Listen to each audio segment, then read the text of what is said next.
नमस्कार प्यारे बच्चों, छात्र छात्राओं, स्वागत है आपका हमारी ऑनलाइन चैनल SR स्टडी के ऊपर। बोर्ड क्लास के जो बच्चे हैं उनकी एग्ज़ाम स्टार्ट होने जा रही है। फिजिक्स की एग्ज़ाम के अंदर जो है 2-4 दिन ही बचे हुए हैं, तो हम मुख्य जो बातें हैं इन सभी लेसनों की हम देखेंगे। 4-5 लेसनों की जो मुख्य बातें हैं उनको हम देखेंगे जो एग्ज़ाम में वास्तव में आने लायक है। सबसे पहले हम देखेंगे लेसन नंबर 1 जो है वो है विद्युत आवेश।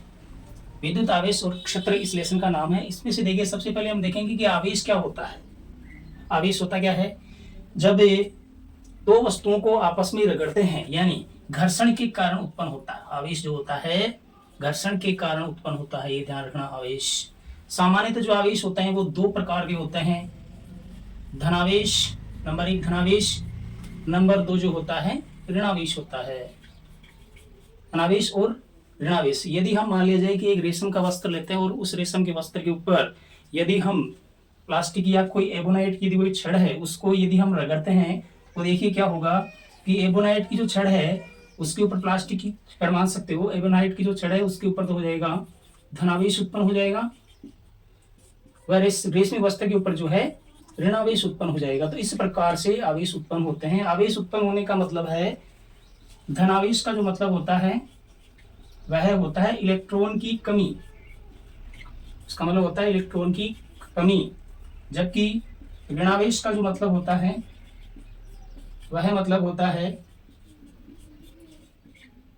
इलेक्ट्रॉन की अधिकता। इलेक्ट्रॉन की अधिकता होती है, ध्यान रखना। अर्थात सामान्यतः जो आवेश होते हैं वो दो प्रकार के होते हैं। देखिए अब हम देखेंगे चालक और विद्युत रोधी। चालक व विद्युत रोधी ये क्या होते हैं? सबसे पहले हम चालक को समझेंगे कि चालक क्या होता है। वे पदार्थ जिनमें जो है इलेक्ट्रॉन का स्थानांतरण या उनका जो गमन है वो आसानी से हो सके उनको कहते हैं चालक। तो वे पदार्थ जिनमें इलेक्ट्रॉन का स्थानांतरण आसानी से हो सके उन्हें हम क्या कहते हैं? उन्हें चालक कहते हैं। उन्हें क्या कहते हैं बेटा? उन्हें चालक कहते हैं, ये ध्यान रखना। अर्थात वे पदार्थ जिनमें इलेक्ट्रॉन का स्थानांतरण आसानी से हो सके उन्हें कहते हैं चालक। जैसे उदाहरण के एग्जाम्पल के तौर पर हम देखते हैं, जैसे धातुएं हैं। सामान्यतः धातुएं कौन सी धातुएं?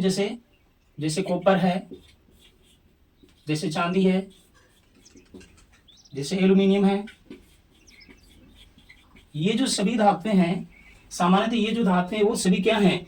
वो हैं विद्युत आवेश की चालक है। अर्थात चालक वे पदार्थ होते हैं जिनके अंदर विद्युत धारा आसानी से जा सके, उन पदार्थों को हम चालक कहते हैं।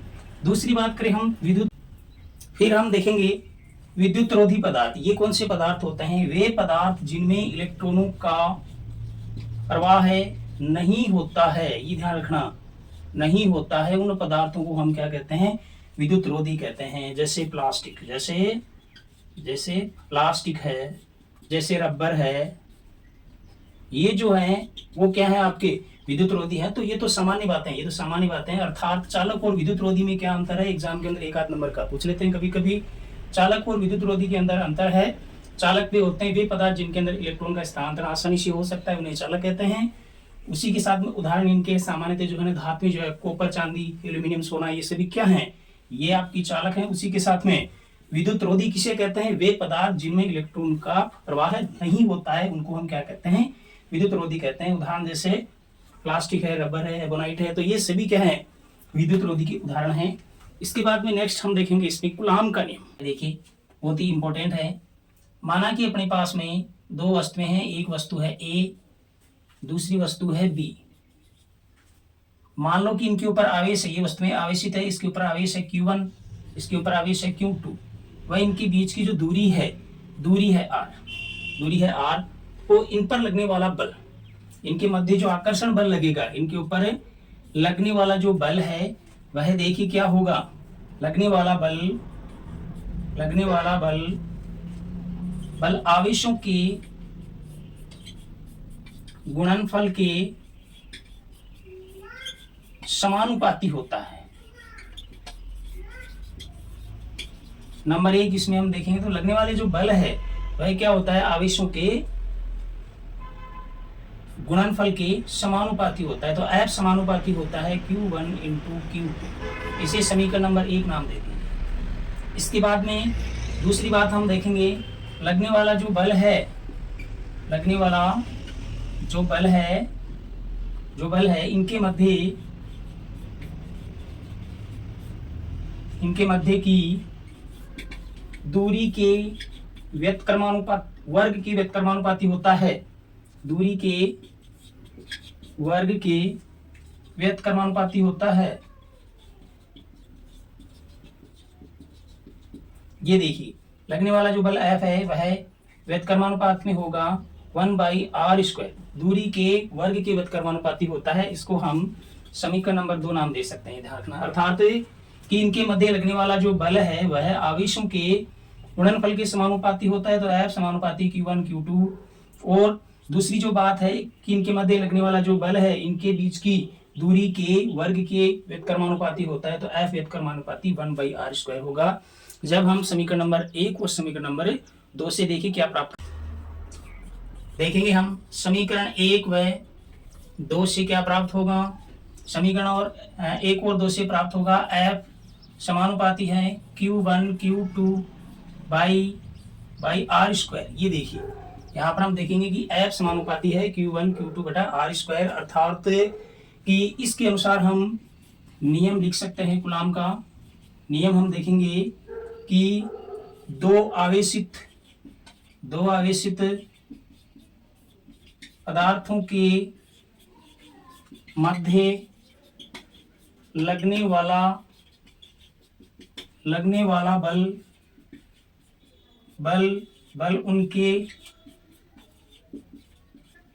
उनके आवेशों के गुणनफल के समानुपाती एवं मध्य की दूरी के वर्ग के व्युत्क्रमानुपाती होता है। ये है कूलॉम नियम, ये ध्यान रखना। अर्थात दो आवेशित जो वस्तुएं हैं, पिंड हैं, कोई पदार्थ हैं, तो उनके बीच लगने वाला जो बल है वह बल क्या होगा कि उनके आवेशों के गुणनफल के तो समानुपाती होगा। वह उनके बीच की जो दूरी है उसके वर्ग के व्युत्क्रमानुपाती होता है। तो हमने समीकरण नंबर 1 और 2 से क्या प्राप्त किया। हमने प्राप्त किया है F समानुपाती है Q1 Q2 बाई r² की। जब हम समानुपात हटाएंगे तो देखिए F बराबर क्या प्राप्त होगा। F बराबर हमें प्राप्त होगा K Q1 Q2 बटा r²।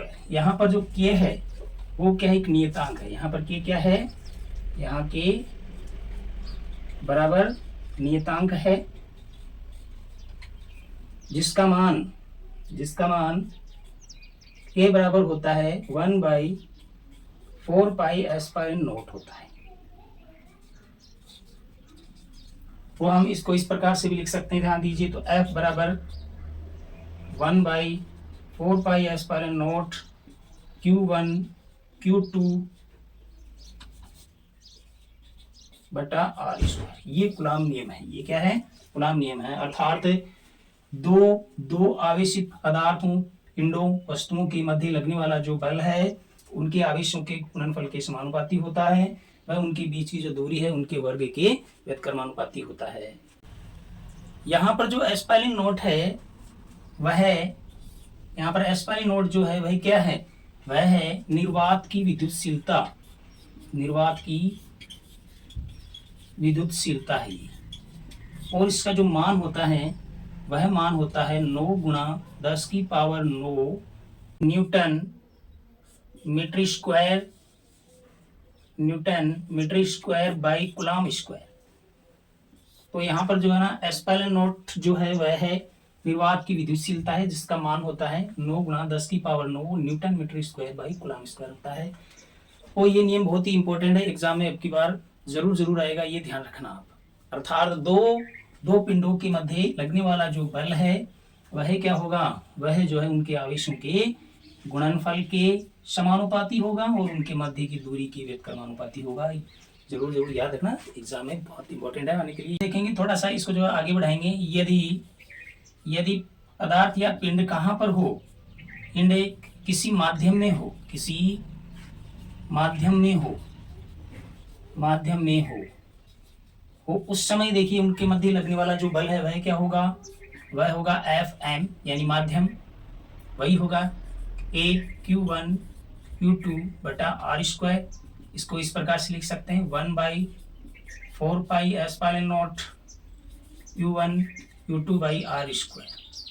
यह हो जाएगा किसी माध्यम के अंदर पिंडों के मध्य, जो आवेशित जो पिंड है उनके मध्य लगने वाला बल हो जाएगा। फिर हम देखेंगे सदिश के रूप में कूलॉम नियम को स्थापित करेंगे हम। सबसे पहले हम देखेंगे कि माना कि Q1 और Q2 आवेशों की स्थिति सदिश R1 और R2 है। यहाँ पर है Q1 आवेश, यहाँ पर है Q2 आवेश। तो इनकी जो है ना स्थिति सदिश है वो क्या है, R1 है। Q1 की तो R1 है और जो Q2 है उसकी है R2 है। वह फिर हम देखें Q2 के द्वारा 1 के ऊपर आरोपित जो बल है वह है F12। दूसरे आवेश का पहले आवेश पर जो आरोपित जो बल है उसका मान है F12। वह उसी के साथ में Q1 से Q2 के ऊपर जो बल आरोपित है, इस 1 के द्वारा 2 के ऊपर जो आरोपित है उसका जो मान है वह मान है F21 सदिश है। फिर इनके मध्य की स्थिति सदिश है R21 सदिश बराबर R2 माइनस R1 का सदिश है। और इनके मध्य की जो दूरी है वह है R बराबर R21 सदिश का बार है। इसका हम यदि मान देखेंगे तो वह मान हो जाएगा R2 सदिश माइनस R1 सदिश। देखेंगे कूलॉम नियम से कि F21 बराबर 1/4 pi epsilon naught Q1 Q2 by R21 का स्क्वायर R कैप 21। कैप हटाएंगे यहाँ पर क्यूब आ जाएगा, अर्थात अपने पास में F21 का मान आ जाएगा 1/4 pi epsilon naught Q1 Q2 by R2 minus R1। यहाँ पर जो इसका मान रख देंगे R21 का, तो अपने पास में मान क्या प्राप्त हो जाएगा, R2 माइनस R1 का कैप प्राप्त हो जाएगा। नेक्स्ट पॉइंट हम देखेंगे। देखिए विद्युत क्षेत्र की तीव्रता। विद्युत क्षेत्र में Q नोट परीक्षण आवेश रखने पर देखिए क्या होगा, F बराबर जो बल होगा वह होगा Q नोट E। यदि हम यहाँ पर E का मान ज्ञात करेंगे, विद्युत क्षेत्र की तीव्रता ज्ञात करेंगे, वो जो Q नोट है वो F के नीचे आ जाएगा। वो यहाँ पर हम देखेंगे F बाई Q नोट।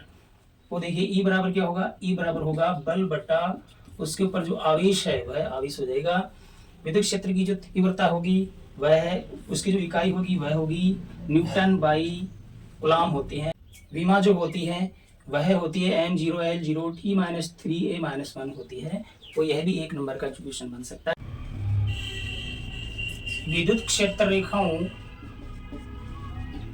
रेखाओं की गुणधर्म, ये भी आता है परीक्षा में, बहुत इंपॉर्टेंट है। नंबर 1 गुण देखेंगे, ये रेखाएं धनावेश से उत्पन्न होकर ऋणावेश की ओर गमन करती है।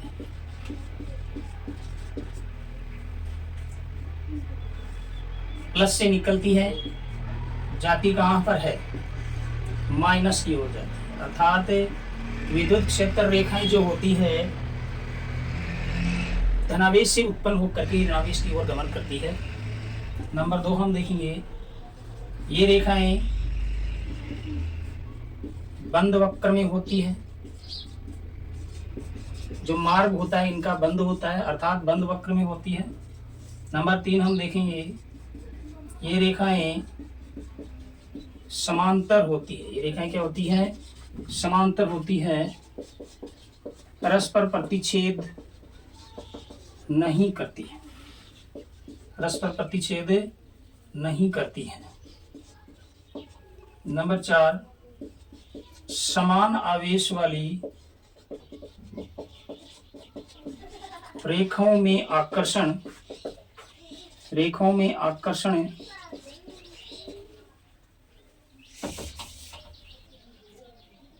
समान आवेश वाली रेखाओं में सभी प्रतिकर्षण वह असमान आवेश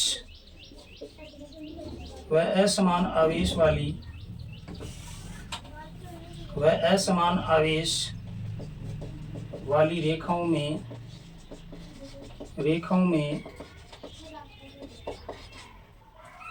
में आकर्षण होता है,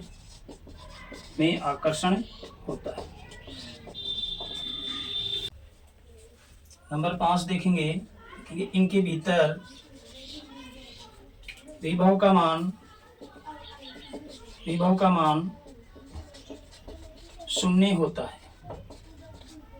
विभव का जो मान होता है वह क्या होता है? शून्य होता है। तो देखेंगे दोबारा से इनकी गुणधर्म। विद्युत क्षेत्र रेखाओं के गुण देखिए, ये रेखाएं धनावेश से उत्पन्न होकर के ऋणावेश की ओर जाती है। नंबर 2, ये रेखाएं बंद वक्र में होती है। नंबर 3, ये रेखाएं आपस में समांतर होती है, काटती नहीं है, प्रतिच्छेद नहीं करती है। नंबर 4 हम देखेंगे समान आवेश वाली जो रेखाएं हैं उनके बीच में होता है प्रतिकर्षण, जबकि असमान आवेश वाली रेखाओं के बीच होता है आकर्षण। उसी के साथ नंबर 5 और लास्ट देखिए, इनके भीतर अंदर जो है विद्युत विभव का जो मान होता है वह शून्य होता है। तो ये 1-2 नंबर का जो क्वेश्चन है वो आपके आ सकता है। नेक्स्ट पॉइंट है अपना विद्युत फ्लक्स। ये देखिए क्या होता है, किसी अल्पांश वाले पृष्ठ के लंबवत निर्गत यानी निकलने वाली जो बल रेखाओं की संख्या होती है उसे हम कहते हैं विद्युत फ्लक्स। विद्युत फ्लक्स ये देखिए, ये क्या है, ये आपका ये अल्पांश है कोई, तो इसमें से निकलने वाली जो रेखाओं की जो संख्याएं हैं वही होती है आपकी विद्युत फ्लक्स। तो हम देखेंगे कि यदि फाई का मान ज्ञात करें, डेल फाई का यदि मान ज्ञात करें तो वह होता है E D S cos theta. यहाँ पर यदि कोण थीटा है तो हम यहाँ पर लेंगे कोस का मान लेंगे। यदि कोस 0 डिग्री हो तो हमें ज्ञात है 0 डिग्री का मान क्या होता है, कोस 0 डिग्री जो मान होता है वो होता है 1 होता है। यहाँ पर हम 1 रखेंगे तो इंटू करेंगे तो मान आ जाएगा ई डेल एस मान आ जाएगा। अर्थात जब कोस 0 का मान लेंगे तो यहाँ पर इसका मैक्सिमम यानी अधिकतम मान प्राप्त होगा। उसी के साथ में यदि हम 90 डिग्री पर लेते हैं तो कोस 90 का मान 0 होता है, अर्थात अपने पास में फाई का मान क्या आ जाएगा, 0 आ जाएगा। तो ये अपना क्या है विद्युत फ्लक्स। यहाँ से भी क्या बन सकता है, क्वेश्चन बन सकता है। मात्रक होता है इसका वोल्ट इंटू मीटर, ये याद रखना जरूर इंपॉर्टेंट है। मात्रक क्या है इसका, मात्रक जो है वोल्ट इंटू मीटर, और वीमा जो होती है M0L 3T-3A-1 होती है, ये याद रखना इसकी। नेक्स्ट पॉइंट हम देखेंगे अपना कि एक समान विद्युत क्षेत्र में बल आघूर्ण है। बल आघूर्ण होता है, ये जो निशान है वो टाउ है, तो इसका मान होगा PE sin थीटा। यदि हम थीटा का मान 0 डिग्री लेते हैं तो साइन 0 डिग्री का मान होता है 0। तो अपने पास में क्या मान प्राप्त हो जाएगा, अपने पास में मान प्राप्त हो जाएगा P इंटू E इंटू 0। तो टाउ का मान 0 प्राप्त हो जाएगा, अर्थात मिनिमम जो मान है वह प्राप्त होगा। यदि हम थीटे का मान 90 डिग्री लेते हैं तो साइन 90 डिग्री का मान 1 हो जाएगा। तो देखिए टाउ बराबर क्या होगा, P इंटू E इंटू 1, अर्थात टाउ बराबर P इंटू E, अर्थात इसका मैक्सिमम मान यहाँ पर प्राप्त होगा। वो ये भी आ सकता है। फिर इसकी यदि मात्रक हम इसका देखते हैं तो मात्रक होता है वोल्ट इंटू मीटर। नेक्स्ट हम देखेंगे गाउस का नियम, और ये बहुत ही इंपॉर्टेंट है, जरूर एग्जाम में मिलेगा आपको। यह नियम क्या है, किसी बंद काल्पनिक पृष्ठ के संबद्ध कुल विद्युत फ्लक्स का मान उसके आयतन में आवेशों का 1/s/0 गुना होता है। अर्थात कोई बंद पृष्ठ है, ये देखिए पाई बराबर होगा कि बंद पृष्ठ में जो है EDS बराबर Q/s/0, अर्थात इसका मान क्या हो जाएगा कि किसी बंद काल्पनिक पृष्ठ के संबद्ध कुल विद्युत फ्लक्स का मान, ये रहा पाई विद्युत फ्लक्स है, विद्युत फ्लक्स का मान जो है उसके आयतन में आवेशों का 1/s/0 गुना होता है। नेक्स्ट हम देखेंगे गाउस नियम के अनुप्रयोगों के अंदर सबसे पहला जो है बेलनाकार पृष्ठ के लिए विद्युत क्षेत्र की तीव्रता का सूत्र ज्ञात करना, ये बहुत इंपॉर्टेंट है, याद रखना। नंबर 2 देखेंगे एक समान आवेशित अनंत समतल चादर के कारण विद्युत क्षेत्र की तीव्रता ज्ञात करना। नंबर 3 है, ये इंपॉर्टेंट है, ध्यान रखना, गोलीय खोल या कोष के कारण विद्युत क्षेत्र की तीव्रता ज्ञात करना, ये बहुत इंपॉर्टेंट है। अर्थात इन तीनों को जो है नेक्स्ट वीडियो में हम पढ़ेंगे। तो उसी के साथ में जो बताएं इंपॉर्टेंट क्वेश्चन हैं जो एग्जाम में आपको जरूर मिलेंगे। धन्यवाद, थैंक यू, नमस्कार।